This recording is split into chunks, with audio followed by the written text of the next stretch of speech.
আমার ভাইয়েরা রে, বন্ধুরা রে, আল্লাহ পাক রব্বুল আলামিন তিনি পবিত্র কুরআনুল কারীমের মধ্যে বলতেছেন, ইয়া আইয়ুহাল্লাযীনা আমানু, হে ঈমানদারগণ, ওহে তোমরা যারা ঈমান এনেছো। তারপর আল্লাহ পাক বলেন, লা তুলহিকুম আমওয়ালুকুম ওয়ালা আওলাদুকুম আন যিকরিল্লাহ।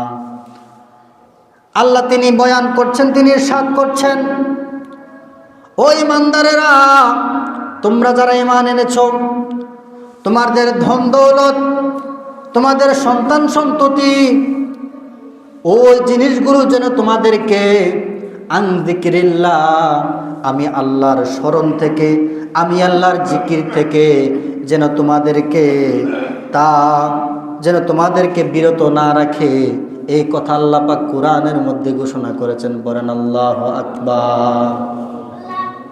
আমাদেরকে আল্লাহ পাক ঘোষণা দিয়েছেন যে তুমি যে ধন দৌলত অর্জন করেছ, তোমার এই ধন দৌলত, তোমার সন্তান সন্ততি, এই সব কিছু যেন আল্লাহর জিকির থেকে, আল্লাহকে স্মরণ করা থেকে তোমাকে বিরত না রাখে।